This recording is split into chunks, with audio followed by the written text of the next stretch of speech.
out there too. Do you remember the sports show called The Best Damn Sports Show, period? Yes. So I went to that one when we were out there. Got pre-tickets. Me and Angie went. They're like, yeah, come up to the front row. Come up to the front row. This is when I was young and good looking. So we're in the front row, and I'm sitting there next to Angie, and there's 2 seats open to the left of me. And Roseanne's ex-husband? What's his name? You know who I'm talking about. I know who you're talking about. He's on the show, Okay. and it's his birthday. I didn't know that.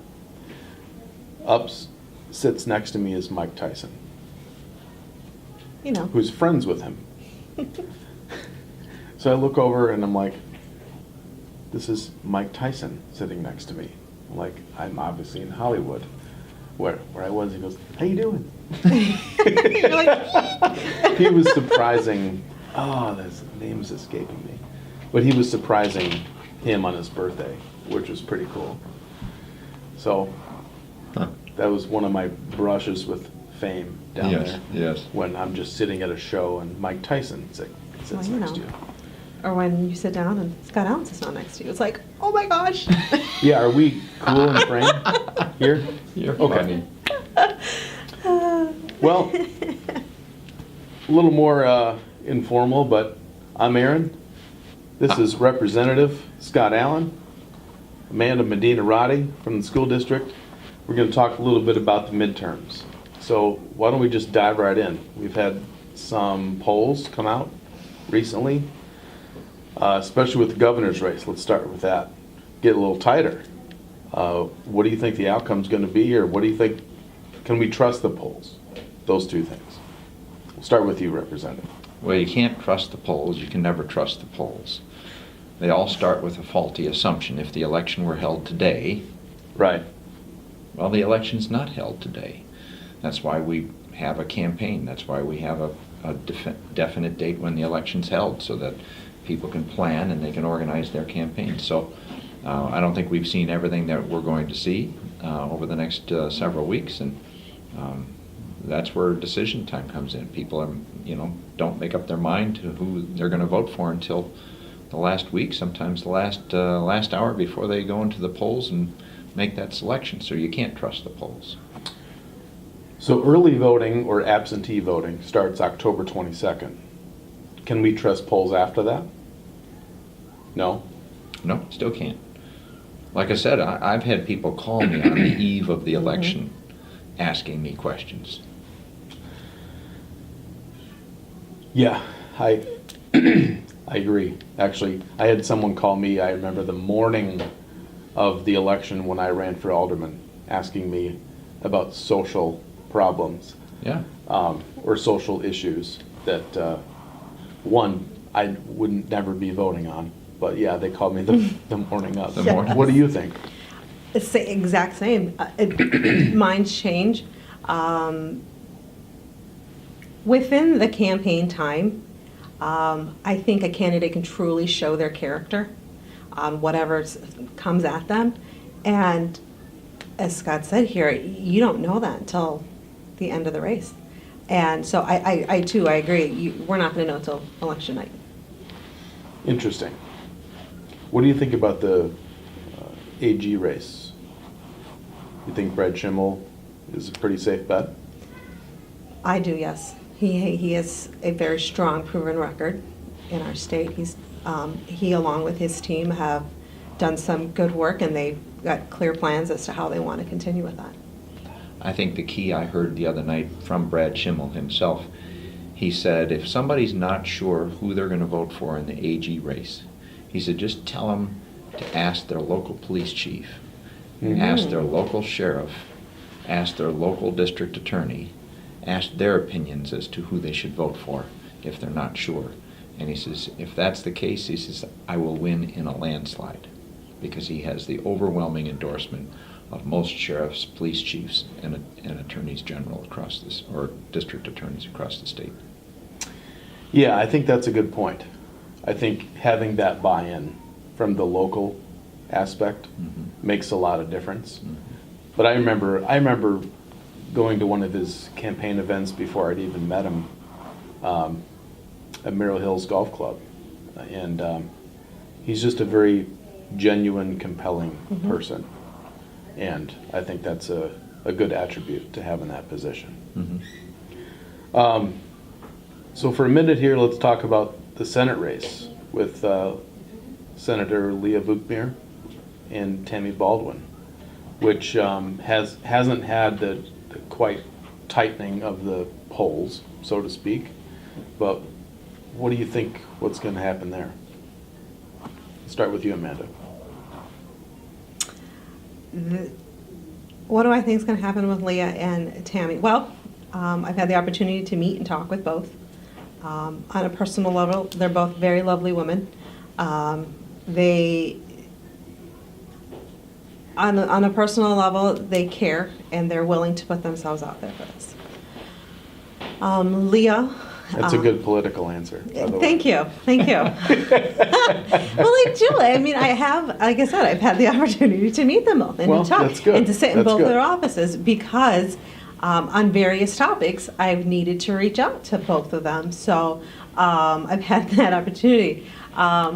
Leah, though, I personally am doing what I can, but behind this. In my neighborhood, in my world, to see her win this race. Yeah. To me, it's okay to say that you're supporting somebody.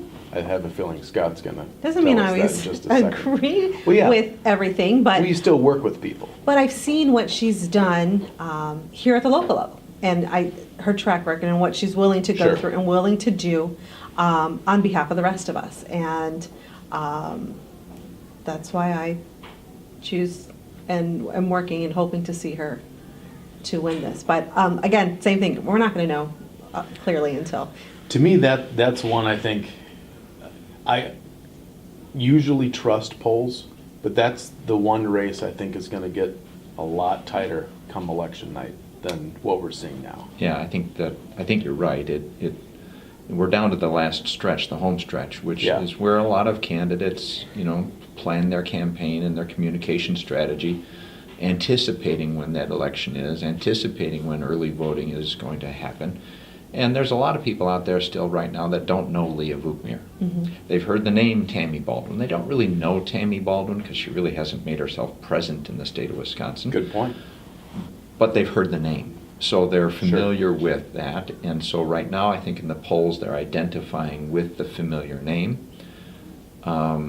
And it all depends on Leah's communication strategy over the next few weeks and if she's got the resources to communicate that message. I know Tammy Baldwin has a ton of cash to be able to communicate her message. I don't know about Leah. When you say communicate the message, let me ask you this. I watch a lot of TV. I'll just say it. I do. I watch a lot of TV. I watch reality TV. I watch a lot of different stuff. So I see tons of commercials. Do you think that actually makes a difference or not? For the undecideds, it does. Okay. So there's a large group of people that are already in Tammy's camp and a large group of people that are already in Leah's camp. And then there's this group of people in the middle that, for whatever reason, they haven't thought about it. They haven't made up their minds. They haven't, it's right now it's sort of background noise, but as the election gets closer and closer, they realize that, hey, I've got to make a decision on this race by this date, November 6th. So then they start to pay attention. And I think it can influence people, yeah. What do you think? I agree. It can influence. It's like, as you were saying, it's Tammy has a name recognition. Leah, to a certain population is very well known, but those commercials specifically, I usually have the TV on for background noise. I'm not necessarily watching it, right? So if I hear a political ad come on, I right away turn because I want to know who's talking and who's talking about who and what. Yeah. No matter what, I'm hearing both names over and over again. But maybe that's just how I'm programmed because I pay attention and I follow. Once you put your name on a ballot, I think it's Yeah. we look at things It might be a little bit different. differently. Mm. Right. But let's say Tammy's putting out in communications in opposition to Leah. Well, then Leah's name is repeated over and over and over. Leah Bookmer did this, Leah Bookmer did that. So in their attempts to help themselves, I think they're really helping the other, because that name just keeps coming up. So that when you do finally get to the ballot, for folks who aren't following it as closely, they're like, oh yeah, I do remember this name. Or I think they're unintentionally drawing attention to each other. Good point. Yeah, I kind of look at the ad campaigns like, I'd rather hear why I should vote for you as opposed to why I should vote or not vote for someone Yes. else. So let me ask about one more race, then I'll let you go. The first district, Congress. Does Randy Bryce, and I'll talk about his ads in just a second briefly, does he stand a chance to win? He has $9 million to spend, or had a total of $9 million to spend. That's serious cash. Yeah. When somebody brings that much money to the table, they are a viable candidate. It's a good point. Gotta have Yeah, the gotta means. have money in the war chest, that's for sure. What do you think? Yes. Because I think he who has a he's chance. running against is a pretty viable candidate Mhm. as well, right? Mhm. But being an open seat, you just never know. Right. I mean, you and I have ran in an open seat. I mean, I, for the longest time, thought I was gonna win, but obviously there's other good candidates in the pool, and You know, when you get that large of a district, it's no more, it's no longer a ground game, it's an air game. And you need. what do you mean by that? So a ground game, when you and I ran, it's door to door, it's neighborhood by neighborhood. Sure. It's very specific, that's a ground game. Neither of the candidates in the first congressional district can do that in the first congressional district. It is too big of a territory. Gotcha. So they Okay. have to